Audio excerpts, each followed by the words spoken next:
When I do my daily devotional, I pray before that first. And so what would it look like if Christians prayed first before reading the news? We want to see people read the news and still exhibit the fruits of the Spirit. Hello, and welcome to Working with me, Dan Doriani, hosting a podcast where we explore faith, work, culture, and the way believers can make a difference in their corner of the world.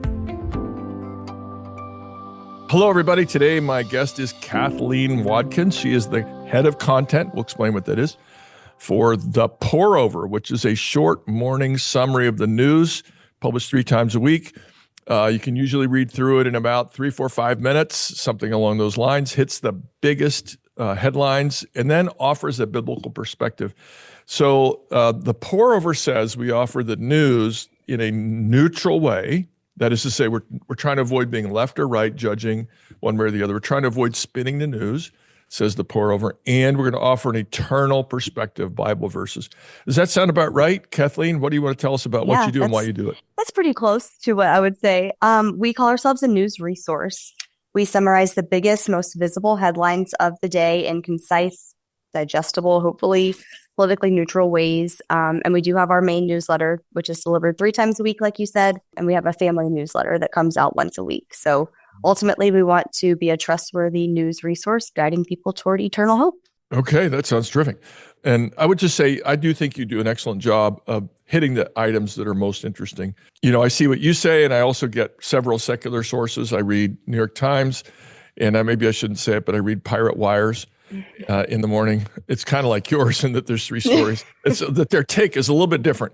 And then, I tried to do left, right, and neutral. That's my goal. And you seem really neutral. How do you pursue neutrality? How do you avoid spin? Do you try to have an equal number of Democrats, Republicans, and independents? How do you do that? Actually, yes, but not on purpose. We've always been very prayerful that our team would be politically diverse. And a couple times a year, we'll kind of do an anonymous survey, just making sure that we are kind of living up to what we tell people, which is that we have people who fall across the political spectrum on our team. And we do. But we're all still on the political spectrum. We have personal biases and opinions. And so we do want a product that is as close to politically neutral as we can get. And that is really just honed by our process. So it's very collaborative. It's very layered in the amount of people we have touch each story and making sure we're just kind of chipping away at that bias. And then just the fact that it's 4 to 6 minutes of a read, there's not a lot of room for fluff. So that helps us too, I think. When I read the New York Times, I feel like I have to read it and then analyze where their bias is showing. And often it's like they'll say, many people believe this. Yeah, many, 30 million out of all the people in America, which is 9%.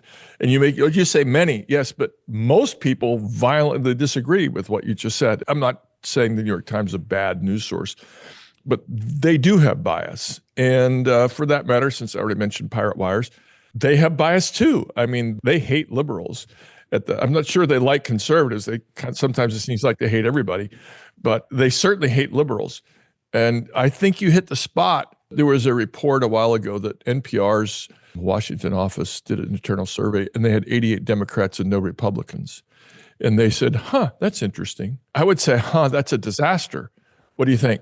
Yeah, I think somehow it has worked out. I would say our 2 most left and right-leaning people are editors. So they're like our final say. We'll have each of them needs to sign off on a story. And so if something stands out to one of them, then that's going to stand out to a big part of our audience. And so that system works out very good for us. But I think, we can't hire somebody, go into a hiring process and say, we're looking for a Democrat. We need to fill a spot on our team. But I do think that we are prayerful whenever we hire people, and we just hope that we're hiring the right people, and has just worked out to where we do have people who, I think the last survey that we did, like I mentioned, it was like there were 13 people, so it's not even, but let's say we had 6 people who were going to vote left and 7 people who were going to vote right. So somehow we are all scattered across the spectrum. So we're very grateful that it has worked out that way, because we want to represent, that's the petri dish of America, right? Like people who fall all across the spectrum. So that's what we want to be able to speak to. Well, I'm guessing you attract people who are willing to operate in that environment. I mean, if somebody said, no, I don't want to have debates with people who don't agree with me on the political topics, they would select out. Your purpose statement allows you to achieve what you're aiming for, even if you're not constantly watching how many do we have on each side. when we hire people, we a lot of times, if they're good interviewees, they'll ask, what are you looking for? And we'll say somebody who can disagree well, because we consider that to be one of our core values on the team is we can disagree well with each other because we're all after the same thing, right? We all want to guide people towards eternal hope. So if we're hiring people for that mission, then we'll get the right people in the seat. So if you're the content director, you must have a say in how you choose your Bible passages. You use a lot of Bible passages, and I told you that my fear when I first started to read the pour over was it'd be so easy to become moralistic or to say sort of somehow or other, oh, these people are completely lost, so you need to believe in Jesus, and they do too.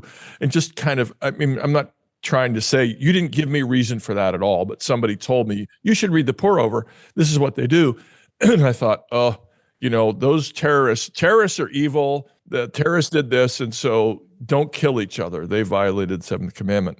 Or something equally simplistic when we're describing maybe a politician who's outrageously anti-Christian in some country, America, somewhere else. He should repent and believe in Jesus. So you put some effort into aiming for diversity. I have seen you use the same verse more than one time, like when you call on people to help the needy, you cited James chapter 2. If you see a brother or sister who's in need, hungry, thirsty, et cetera, without clothes, you should do something. But that fits. I mean, there's a lot of needs in the world. But how do you keep diversity in your Bible's passage selection? That was actually going to be my question, is if you feel that they're repetitive, because to peek behind the curtain, all of our Christian perspectives, the majority of our Christian perspectives are pre-written. They fall into a category. We have 4 pillars. So we have perspective, openness to correction, unconditional love, and response.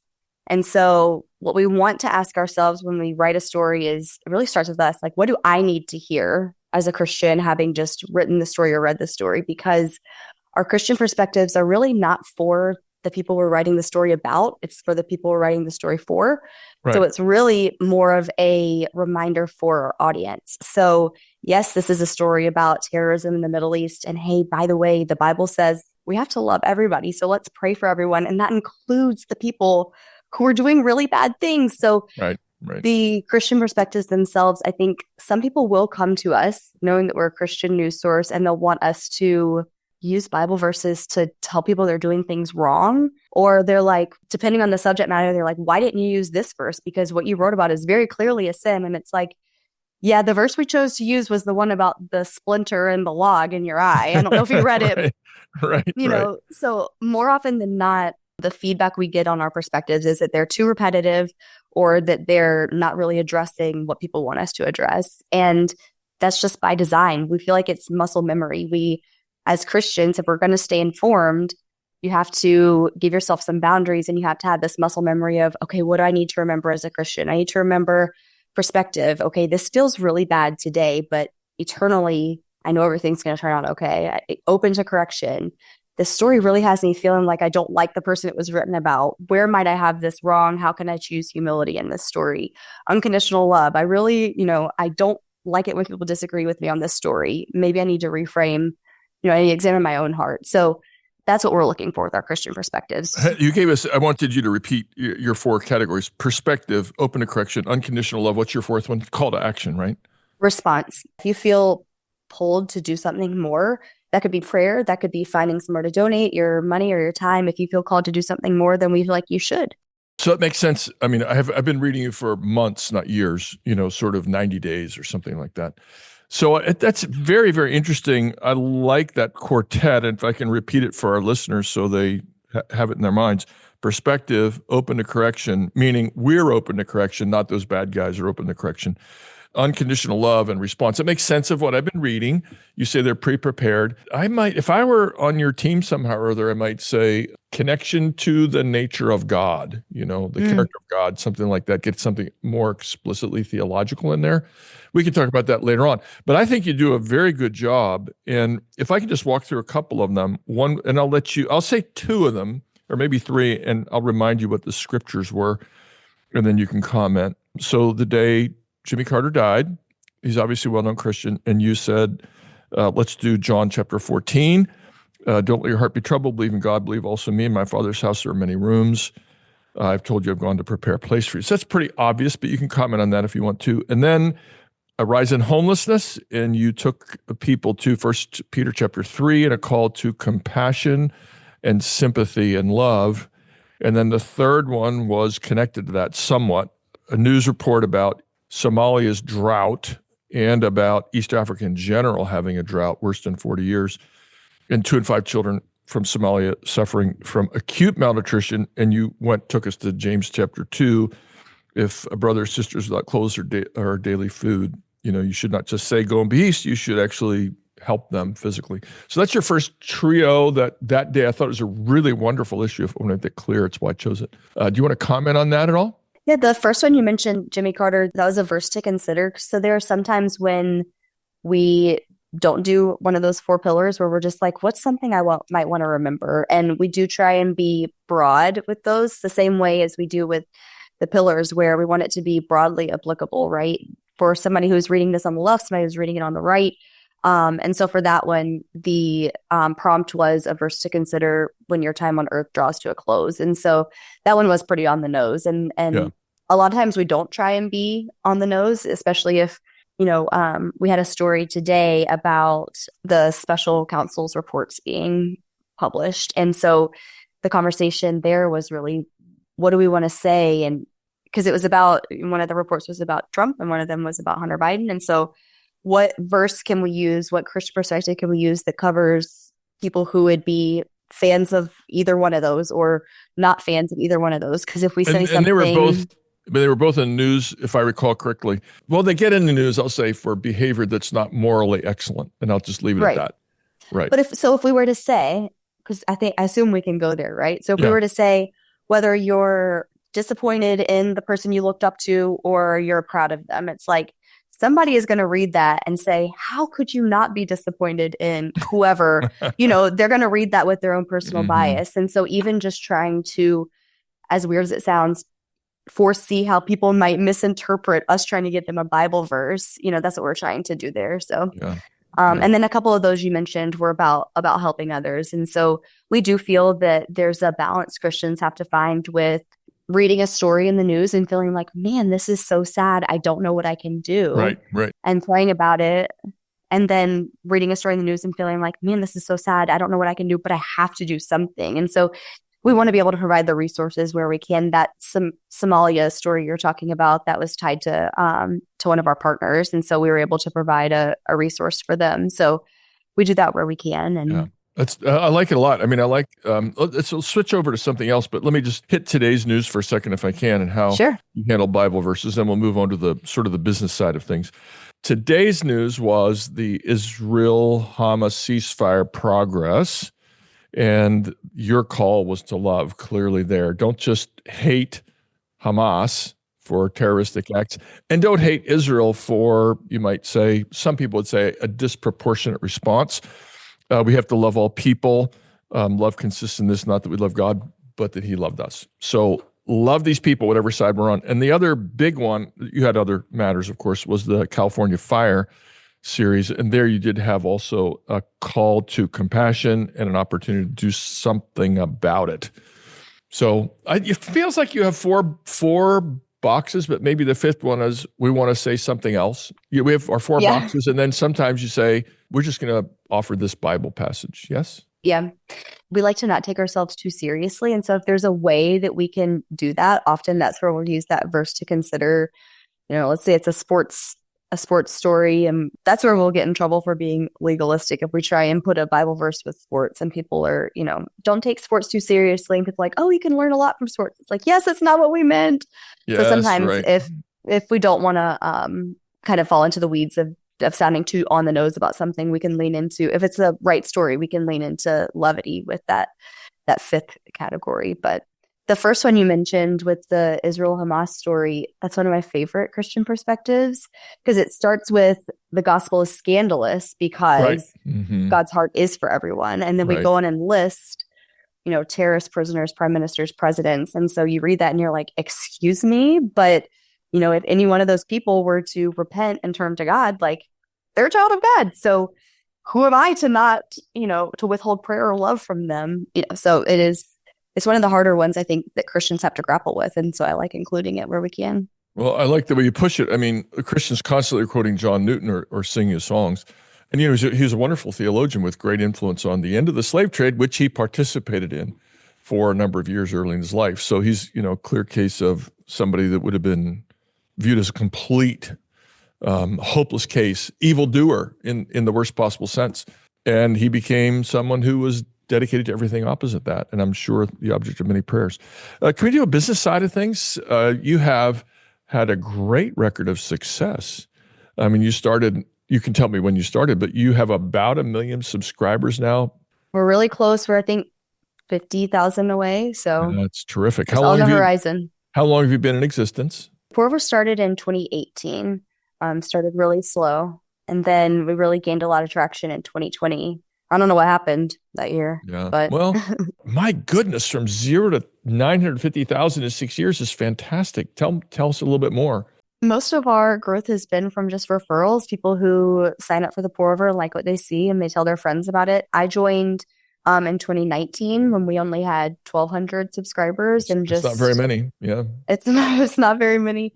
We were all just kind of helping where we could as side jobs from our day jobs, and along the way, we did start paying people, of course, but I think it's just been God, and people like a different option. The pour over was started because our founder, Jason, was really frustrated with his options for news as a Christian. He's like, why do I have to subscribe to this idea that I need to be really angry at whoever is the opposite of the news source that I'm consuming? Like, there's got to be a different way.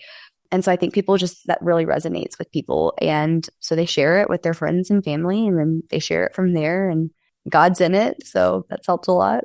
A lot of people will say that at least a few years ago, the news services were essentially selling anger and outrage. They were selling an emotional outburst because so many of their stories were calculated to create a response of anger, sometimes compassion. So I think, no surprise, a biblical perspective on the news created something that felt a whole lot better to people.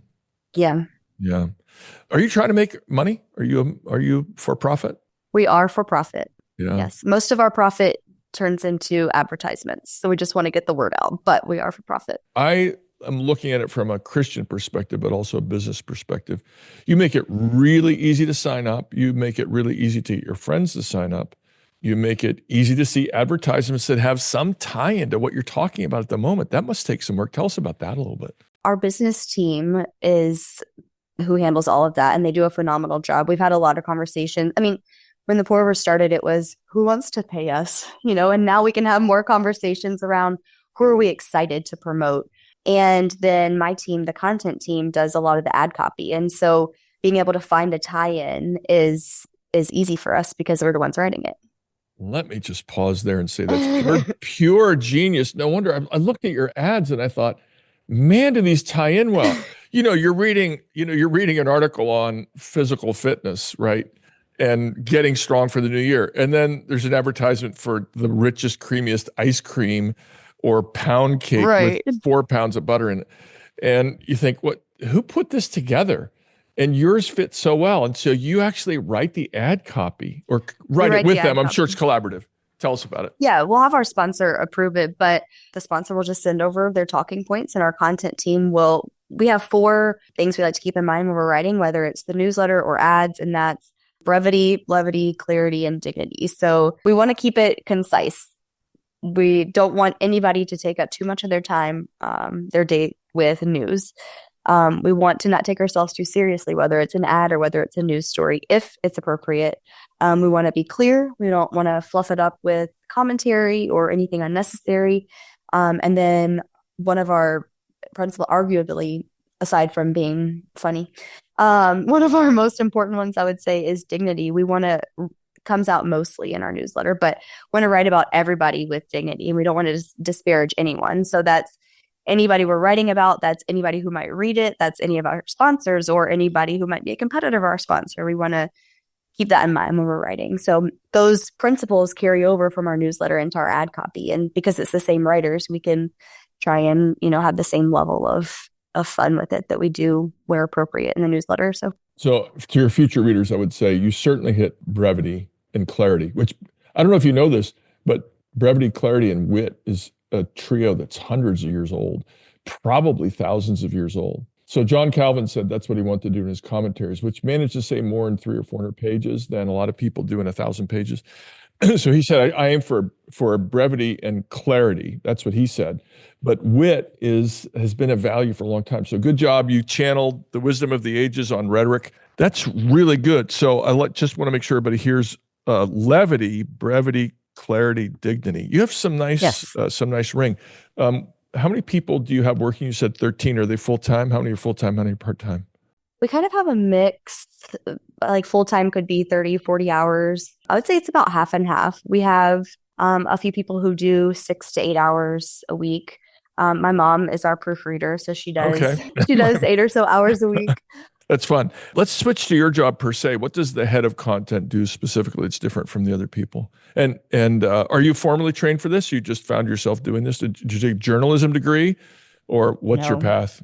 So currently, as the head of content, I just oversee our content department. So all of our writers, editors, my mom. And then anything that really doesn't have to do with the money, unless I'm requesting ways to spend it, that's what I oversee. So our newsletters, all of our social media, any articles or projects that we work on, that'll all roll up to me. And our founder, Jason, he's still very involved with the content too, but I just kind of facilitate the team and make sure that nothing falls through the cracks.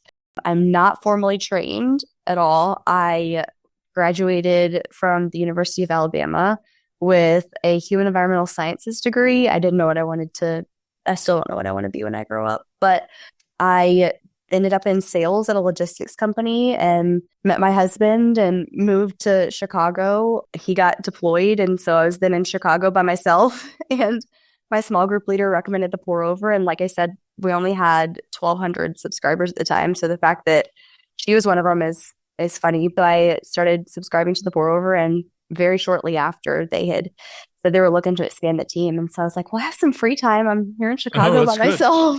Oh, my, that's wonderful.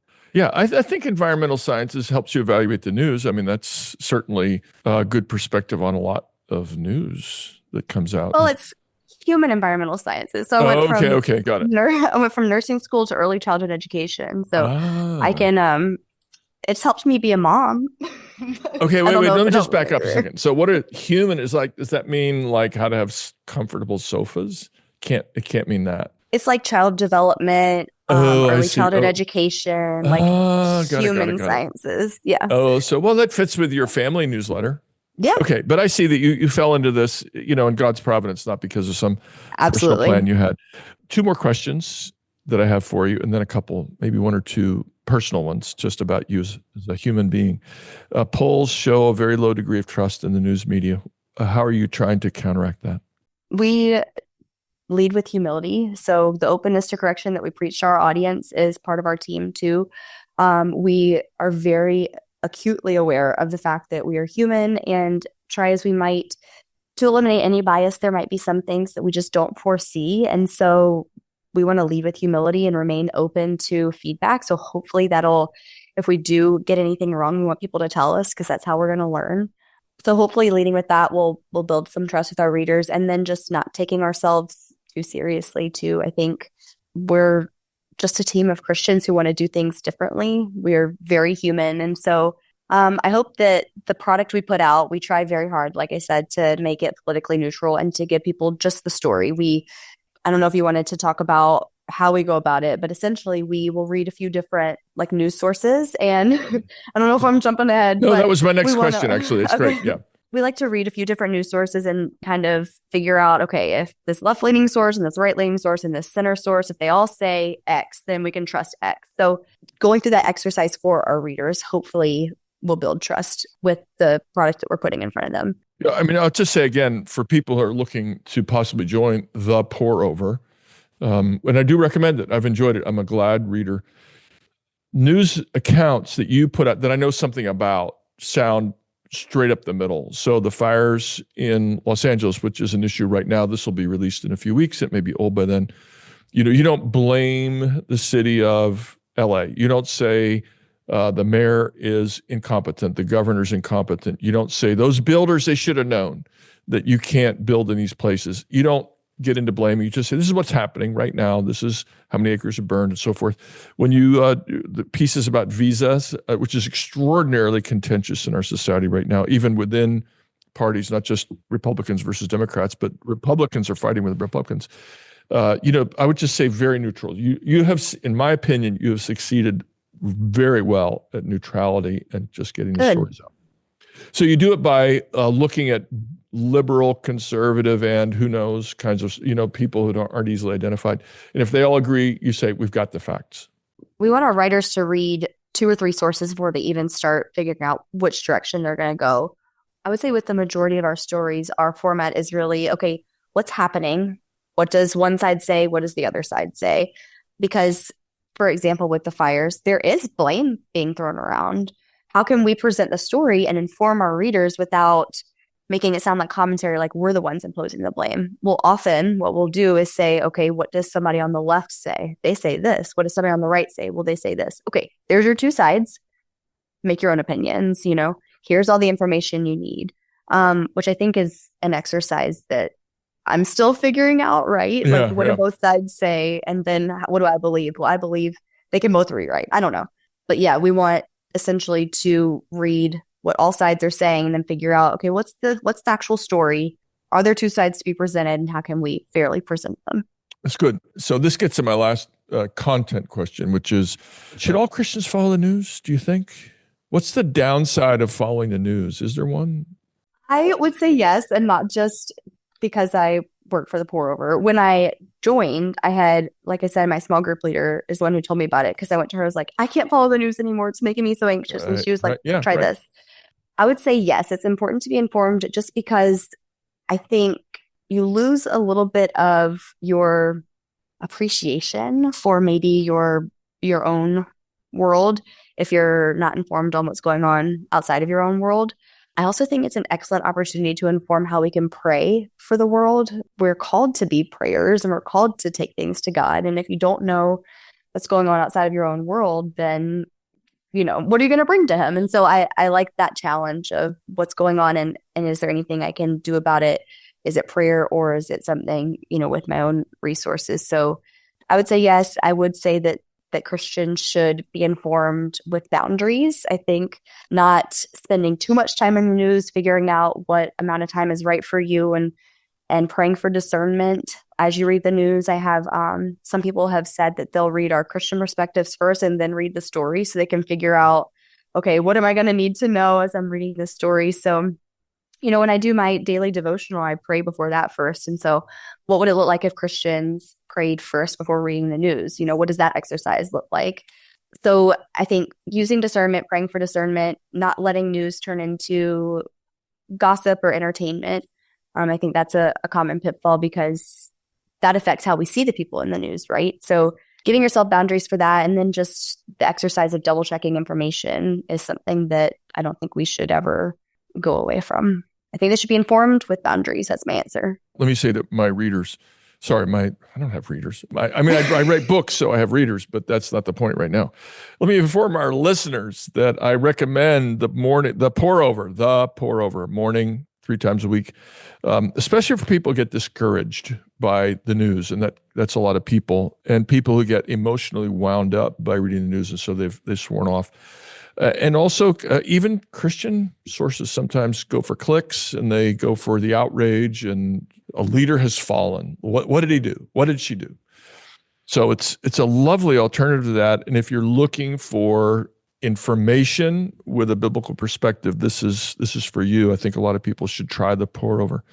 Let me ask you one more question. If you could imagine the pour over having influence on the whole news industry, what would you foresee? What would you aim for? We want to see people read the news and still exhibit the fruits of the Spirit. So if we had influence, we would see the fruits of the Spirit despite the amount of news we consumed, right? I think in practice, that looks like there's less news.